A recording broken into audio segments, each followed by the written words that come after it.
ஐயனார் துணை அடுத்த வர எபிசோடில் பார்த்திங்க அப்படின்னா சந்தா வீட்டில் போயிட்டு சேரன் வந்து பார்த்திங்க அப்படின்னா சேரன் சோழன் நீலா எல்லாரும் போயிட்டு வாக்கு கொடுத்துட்டு வந்திருப்பாங்க. இந்த மாதிரி நாங்கள் 25 லட்சம் பணமும் 30 சவரன் நகையும் கொடுக்குறோன்னு சொல்லிட்டு வந்திருப்பாங்க.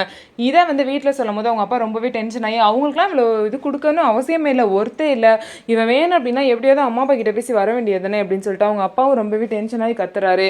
அதுக்கப்புறம் சோழனும் ஒரு சைடு கத்துறாரு. பாண்டி சொல்கிறாரு அவருக்கு ஏற்கனவே பிபி இருக்குது, இப்போ தான் செக் பண்ணிவிட்டு டேப்லெட்லாம் கொடுத்துருக்காங்க டாக்டர் அப்படின்னு சொல்லும் போது உங்களுக்கு பிபிலாம் இருக்கா அப்படின்னு சொல்லிட்டு எல்லாருமே வந்து ஷாக் ஆகுறாங்க. அவருக்கு இவ்வளோ பிபி இருந்திருக்கு, இது கூட எனக்கு தெரியாமல் இருந்திருக்கேன்னு சொல்லிட்டு சேரனும் ஃபீல் பண்ணுறாரு. இதுக்கப்புறம் பார்த்திங்க அப்படின்னா வானதி வந்து பாண்டிக்கிட்ட சண்டை போடுறாங்க. நான் அவ்வளோ அக்கறையாக உங்களுக்கு வந்து பார்த்துக்கிட்டேன், சமைச்சு போட்டேன், ஆனால் வந்து ஃபேமிலியில் எல்லாமே வந்து நான் சமைச்சது நல்லான்னு சொல்லிட்டு எல்லாருமே வச்சு கிண்டல் பண்ணுறாங்க, நீயும் சிரிச்சிட்டு இருக்க அப்படின்னு சொல்லும்போது உண்மையிலேயே நீ உங்களை டார்ச்சர் தாண்டி பண்ண அப்படின்னு சொல்லும்போது நான் உனக்கு டார்ச்சராக தெரியலனா அப்படின்னு சொல்லிட்டு சண்டை போட்டுட்டு வானதியும் போயிடுறாங்க. வானதி போனது மட்டும் இல்லாமல் அவங்க அம்மா அப்பா கிட்ட இந்த மாதிரி எனக்கு வேற பையனை பார்த்து கல்யாணம் பண்ணி வைங்கன்னு சொல்கிறாங்க. இந்த பிரச்சனை எங்கே போய் முடிய போகுதுன்னு பார்க்கலாம். எனக்கு பாண்டி வேணா வேற பையனை கல்யாணம் பண்ணி வைங்கன்னு சொல்லிட்டு கோவத்தில் வானதி சொல்கிறாங்க. ஸோ இதுக்கப்புறம் வானதி எப்படி திரும்ப சமாதானம் ஆகி பாண்டி கிட்ட சேர போகிறாங்க அப்படிங்கிறத வெயிட் பண்ணி பார்க்கலாம். நம்ம வீடியோ உங்களுக்கு பிடிச்சிருந்தா நம்ம வீடியோவை லைக் பண்ணிட்டு பாருங்கள்.